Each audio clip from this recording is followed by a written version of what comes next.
All right, guys, now we're going to talk about the game ending and how the game concludes. So the game ends one of two ways, and we've talked about this before. When you run out of room for new temptations to be drawn, so if I have 6 and I draw a 7th one, it spills over to my teammate. If they have no more room, then the game ends when nobody can take on any new temptations. The other way the game will end, like we talked about, the progression of hourglasses. So if I have found, or we've found all 4 hourglasses, the game ends immediately.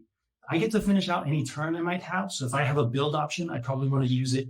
If I have a good action, I probably want to try and recite a card, maybe to get that last boost point in there and double up one of my cards. But at this point, the game ends. The way the game ends and how we grade the points is we're going to go ahead and turn over. The tempter will turn over all of his temptations, and we will add up all of our points. Now, the tempter adds up his points in 2 ways. First, if you're playing on basic mode, if I have a temptation and a promise that cancel out each other, the temptation is discarded. This is for basic points and how we grade it. So those points are discarded. If I have the promise in play, it cancels it out. And in this case, joy would cancel out greed, so that greed would be gone. That's basic mode. But if I'm playing advanced mode, these points remain on the board regardless of what points I have on my battlefield. So the tempter is going to add up his points. Now, one thing that doesn't change in basic or advanced is that cards that match up with my secret sins double in strength still. So if I have a secret sin here of greed, and I've got greed on the board, and I'm playing advanced, this greed is not -10, but -20. So that's an important thing to keep in mind when I'm scoring at the tempter's points. Does he have advantages? Does he have cards in my character that are negative points against me, or doubling up any cards on my battlefield? And then lastly, we do add up any points under our character card as well. So I would have here a total of 5 and 5, that's 10. And then 5 more would be 15.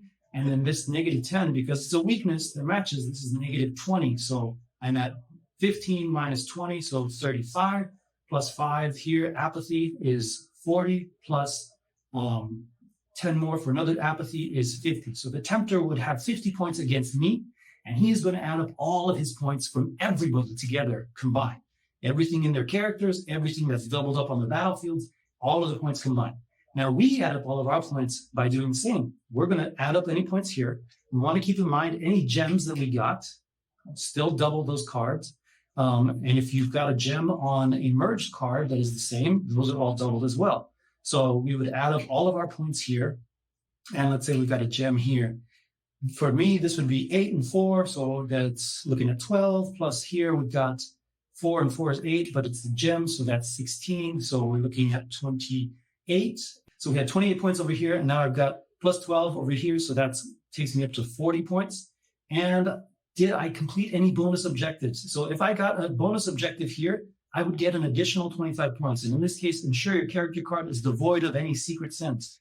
My character card has 2 secret sins, so I don't get my bonus points there. But I did have a grace card that allowed me to capture a temptation. Not all grace cards do this, but this card did. Now remember, I said grace cards don't have points by themselves, but sometimes they do stuff that gives you points. So in this case, this grace card allowed me to capture a temptation during the game, and so I would add those captured points to my end game score. So if I had 40 points here plus 10, so that's 50. Now, in this case, scored 50 plus 50. Both me and the tempter have a break-even point. Now it's up to my teammates. Hopefully one of them has some more points that outweighs what the tempter has. In the game, you have to have a positive score. If you get a negative score, you lose. And if you get a tied score with the game wins. So that's the rules for game ending, how it works. Thanks so much for listening in on these videos. And I hope this has helped to explain the gameplay of Eden's Conflict. And I look forward to seeing your testimonies and anything you find interesting. Feel free to message us on edensconflict.com. At the bottom of our home screen, there is a inquiry form, and you can always reach out to us there if you have questions, or look at the game page on our Eden's Conflict websites under games, and you'll find more advanced explanations or more detailed explanations of some of the cards and individual rules and actions, how they work out, and illustrations that will help explain things along the way. Take care, God bless, and thanks so much. Have a good day.